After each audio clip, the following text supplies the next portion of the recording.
हा बजेट भारताचा नाही तर बिहारच्या निवडणुका नजरेपुढे ठेवून बिहारसाठी आणलेला बजेट असं वाटतं. म्हणजे भारताचा बजेट बिहारसाठी समर्पित अशी या बजेटची संकल्पना मांडता येईल.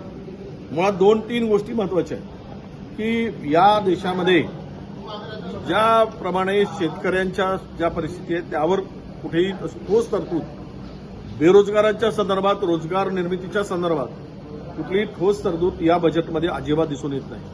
शेतकऱ्यांना दिलासा द्यावा, पीक विम्यामध्ये काही बदल करावा, त्या पीक विमा कवच वाढवावा, अशा प्रकारची कुठेही या ठिकाणी या बजेटमध्ये सुविधा दिसते. विशेष म्हणजे नेहमीप्रमाणे महाराष्ट्राच्या तोंडाला पाणी पुसण्याचं काम झालं. काही ठिकाणी या बजेटमध्ये 2 गोष्टी करण्यात आल्या. एक तर मुंबई अहमदाबाद याला सुपरफास्ट ट्रेनसाठी पैसे, मेट्रोला पैसे, पण ग्रामीण महाराष्ट्राचं काय, उर्वरित महाराष्ट्राचं काय? उर्वरित महाराष्ट्रासाठी या बजेटमध्ये कुठल्याही मोठी तरतूद नाही. म्हणजेच महाराष्ट्राला वाऱ्यावर सोडण्याचं काम केलंय. काम हो गया, काम झालं, वैद्य केलं, अशी परिस्थिती झाली. मेक इंडिया फसल्यानंतर आता नव्यानं मॅन्युफॅक्चरिंग इंडिया हे नवीन आणलं, जुन्या बाटलीमध्ये नव्यानं औषधी, बाटली जुनीच, अशा पद्धतीनं हे बजेट एकूणच मला वाटतं की या बजेटमध्ये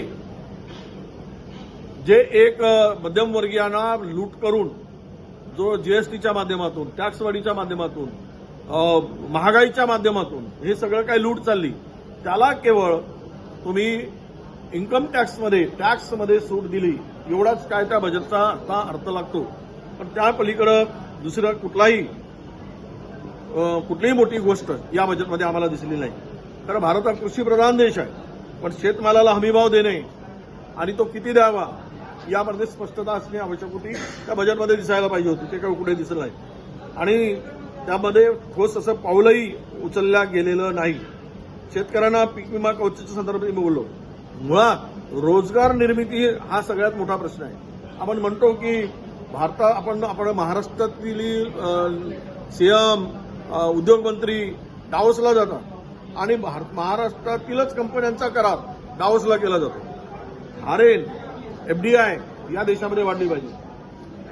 म्हणजे आणि ती वाढताना त्यामध्ये आपल्या काही बदल अपेक्षित होते. या बजेटमध्ये त्यांना मदत करण्याची आवश्यकता होती, ते अजिबात या बजेटमध्ये कुठेही दिसलं नाही. रोजगार निर्मितीवर जो फोकस असायला पाहिजे, बेरोजगारीचं प्रमाण ज्या पद्धतीनं वाढतो आहे, युवकांमध्ये जे नैराश्य आहे त्यामध्ये आता कुठे दिसत नाही. फक्त आणि फक्त बिहारसाठी घोषणांचा पाऊस. आज मी राज्याच्या वित्तमंत्र्यांचं टिप्पणी वाचली, त्यांचं भाषण, त्यांनी दिलेली प्रतिक्रिया वाचली. मला वाटतं की मुंबई, पुणे हे 2 शहर मेट्रोसाठी दिलेले पैसे आणि अहमदाबाद रोडला दिलेले पैसे, या पलीकडं महाराष्ट्राला काय दिलं? त्या रेग्युलर योजना आहे तेवढंच दिलेलं, नवीन काही महाराष्ट्राला दिलेलं नाही. आणि म्हणून हे बजेट म्हणजेच भारतातील लोकांना आत्ताच्या ज्या परिस्थितीत झुंजतोय, गरीब, मध्यमवर्गीय, शेतकरी, बेरोजगार यांना पुन्हा मागे नेणारा बजेट आहे. त्याला बूस्ट देणारा बजेट असायला पाहिजे होता. पुढचे 4 वर्ष आज या बजेटमध्ये जर दिसलं असतं तर 4 वर्षामध्ये त्याचे रिझल्ट आले असते पुढच्या, आणि लोकांना त्याचा नक्की फायदा झाला असता. परंतु आर्थिक स्थितीमध्ये, संकटामध्ये हा देश सापडलेला आहे. जलजीवन मिशनच्या नावाखाली जे काही आता मोहीम चालवली गेली, हर घर में नल में जल वगैरे सांगितलं गेलं, त्याचे पैसे मागच्या वर्षभरापासून मिळत नाहीये. आणि नव्यानं पुन्हा 28 पर्यंत हा प्रोग्राम वाढवण्याचं त्याचं दाखवलं.